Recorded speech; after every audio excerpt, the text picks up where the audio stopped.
head again, making my way through crowded thoughts. Sometimes it's hard to get out of it. Broke my heart in the dark. I was just trying to feel something, falling asleep to the sound of it.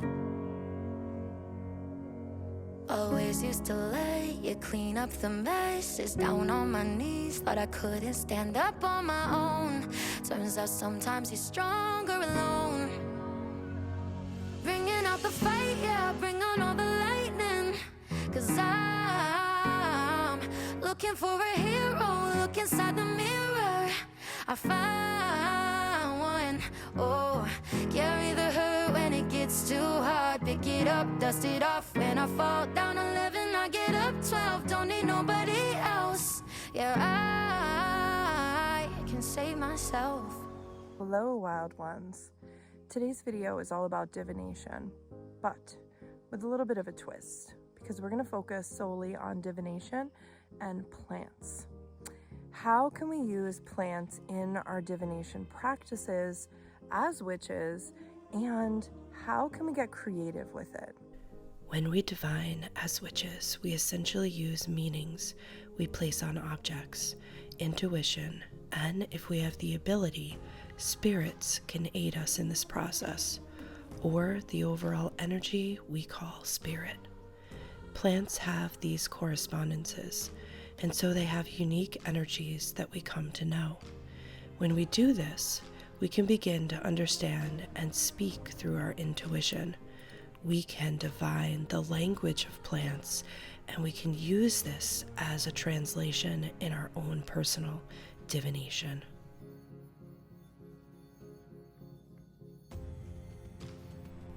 Let me share with you how to connect to your intuition as we make our own living plant oracle deck.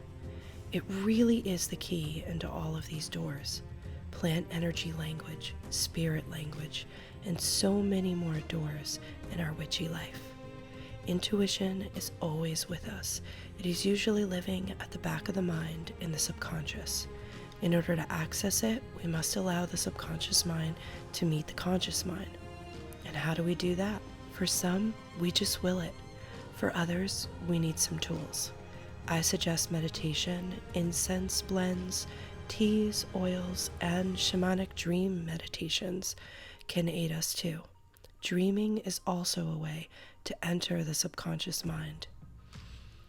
We want to surrender, to allow this intuitive part of ourselves to come forward, and the more we practice, the easier it becomes. Mugwort is a lovely plant to work with if you're working on noticing and using your own intuition. It plays such a role in divination. As we are chatting about intuition, you can see the creation of this living plant oracle deck. Let's take a brief pause and come back to this working together. Finish it up and then craft a forest witch spell, which I actually crafted with my own intuition. And you can see how it's done and use the spell for yourself if you'd like to as well.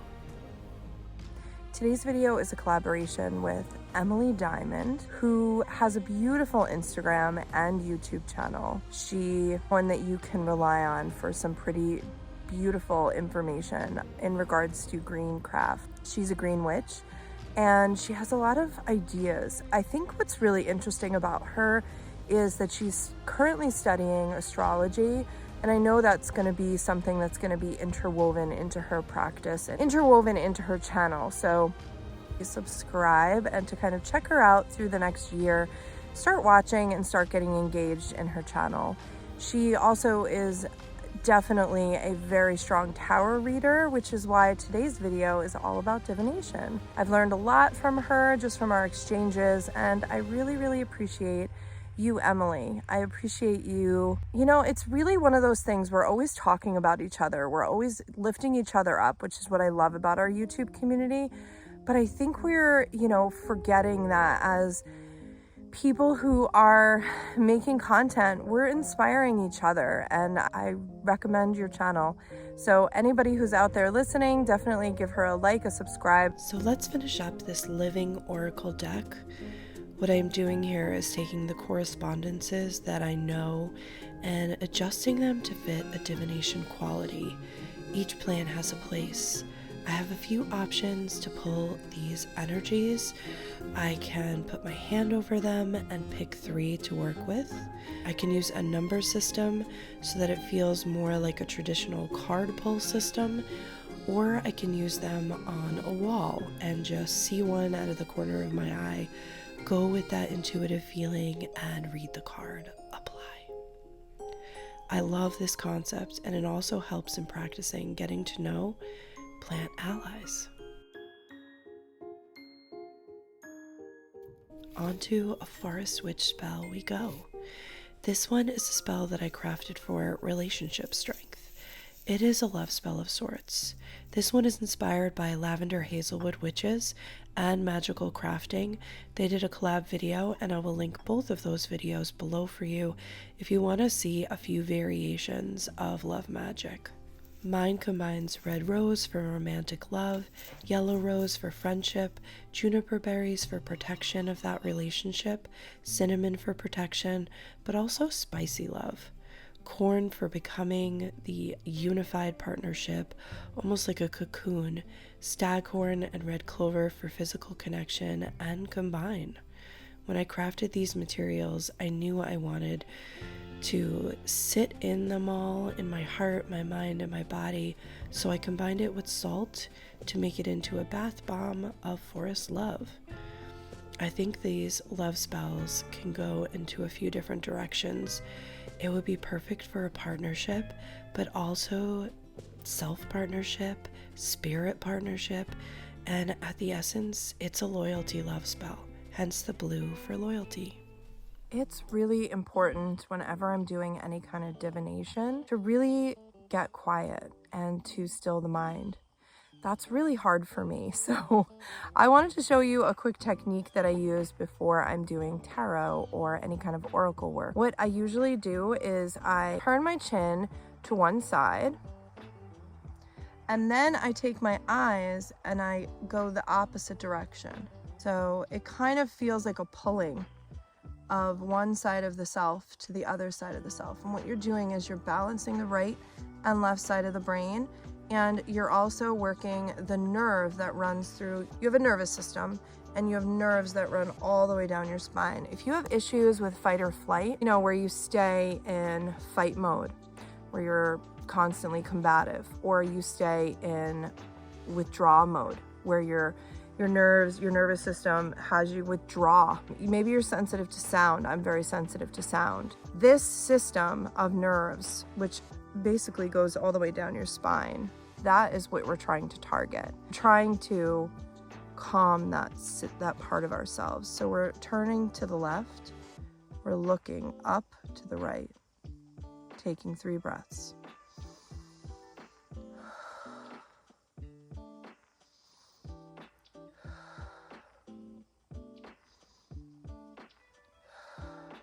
Then we're going to do the other side. And I want to give you a few more activities to do that are aligning for this system. The next thing is just deep breathing. So taking a big breath and letting go and just letting that go. Okay, so breathing is really, really helpful. And then the third thing is something you can do in the forest. It's called still hunting. And what you're going to do is you're going to find a tree or you're going to find a bush. I'm sitting right here in the middle of ferns, a little fern forest. And I'm just going to take a moment to connect to my 5 senses. We're going to awaken our smell. What are we smelling? We're going to awaken our touch. Maybe we're going to touch the things that are around us and really hone in on what we're feeling. We're going to awaken our sight. So we're going to look up, down, left, right. We're going to look and see what we really see. And then we're going to awaken our hearing. What are we hearing in the forest right now? And then there's taste. And right now we're not going to be, I have berries over here, so I'm going to be trying those on my little walk, but you can also do this on a walk. The idea is to settle into stillness if possible. That's why we call it a still hunt. It is better for the nervous system to be still and to be seated, or to be standing next to a tree that's supporting your weight, and then you're going through all these things. You can do it in 5 minutes, you can do it in 3 minutes, you could do it in 1 minute, you can do it in 20 minutes. It's really just how much time you're able to give to yourself in that moment, and go through all your senses and experience life in this very awakened state. And the nervous system calms down so much from this. This is that system that I had mentioned, the vestibular system. We're going to also look at some beautifully handmade cards that just are so original and wonderful, and they were actually a recommendation from my friend Lyra.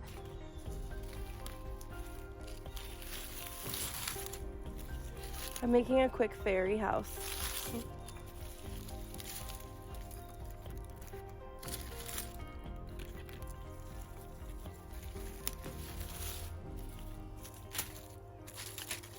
They need a little door.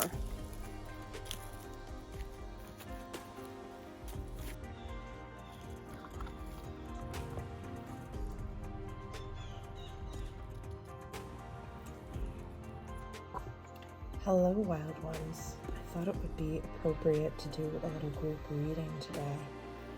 I haven't done this before, so I'm excited to get started. I'm a fan of tarot. I've always been a fan. I don't have as much experience with tarot as I do with runestones or oracles, but today we're going to pull one tarot card from one of my favorite decks, the Herbcrafter's Tarot.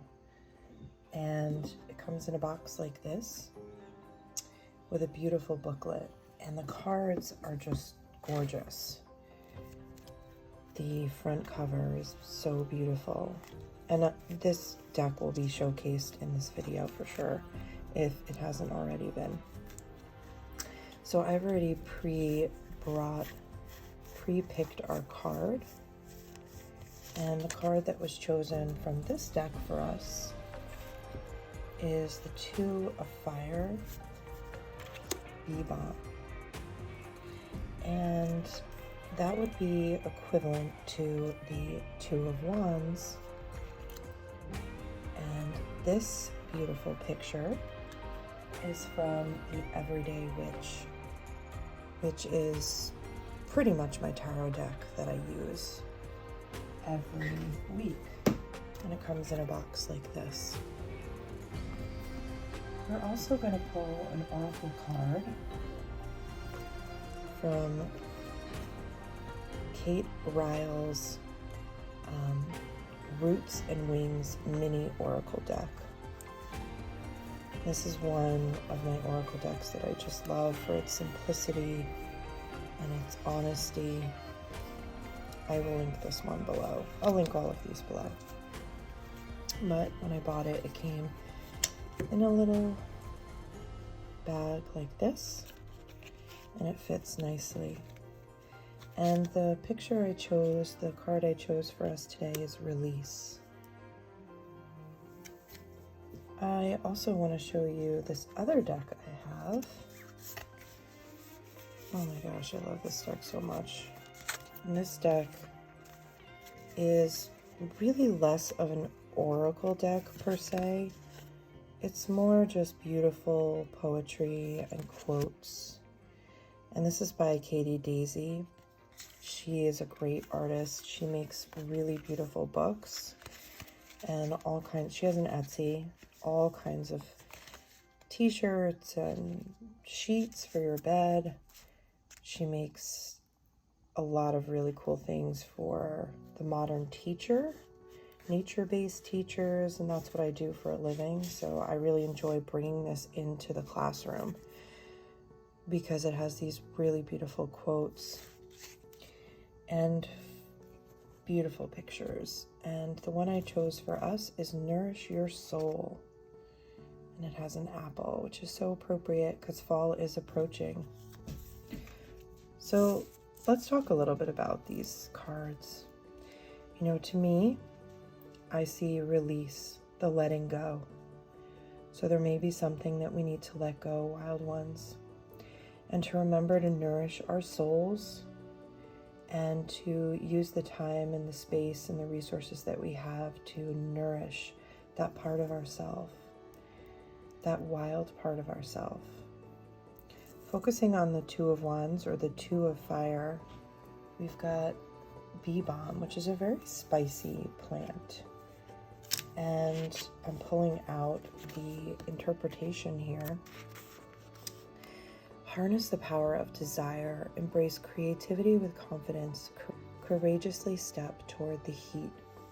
Save the bees, grow bee balm, attract what you desire by wearing bright colors that are inspired by bee balm. And bee balm is red, you can see.